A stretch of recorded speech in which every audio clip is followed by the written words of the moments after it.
coupe pas la tête là, c'est bon? Bonjour tout le monde. On se retrouve pour un tout petit tuto aujourd'hui parce que vous avez été nombreux à me demander comment on avait fait pour faire une bascule d'agility nous-mêmes. Alors c'est une technique avec de la récup, mais qui sait, ça peut peut-être vous donner des idées pour faire votre propre bascule. Alors il y a des travaux juste à côté, mais bon, j'espère que vous allez bien m'entendre parce qu'en plus on a un nouveau micro. Je vous parlerai de ça une prochaine fois. Alors cette bascule en fait c'est une planche en bois, alors en fait il y en a 3, qui a été montée sur des rondins qui faisaient partie d'une balançoire pour enfants.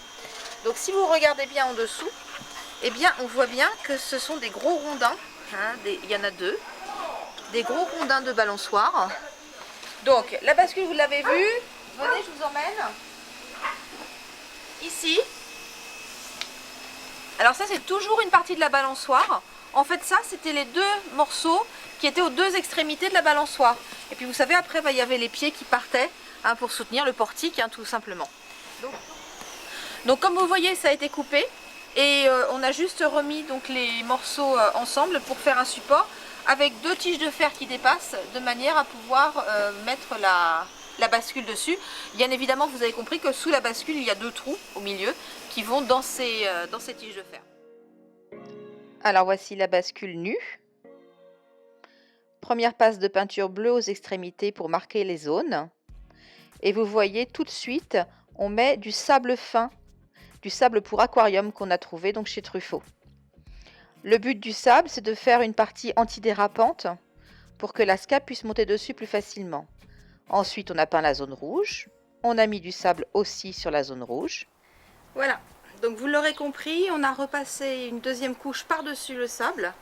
Alors on va s'approcher un petit peu. Je ne sais pas si vous allez voir. Mais donc maintenant sur la planche de contreplaqué, ben voilà, on voit que c'est tout granuleux. Parce qu'il y a une couche de sable pour faire le côté antidérapant de la bascule. Et ben voilà, ce petit tuto est terminé. J'espère qu'il vous a plu et qu'il vous a montré comment on pouvait avec finalement un objet de récup comme une balançoire pour enfants fabriquer une bascule d'agility pour chien. Voilà, sur ce je vous dis à bientôt sur la chaîne de Laska. Mais où est Laska? Laska? Tu viens dire bonjour? Viens là. Non, mets pas tes pattes sur la bascule, Nénuche. Viens là, 17 kilos. Hop. Allez.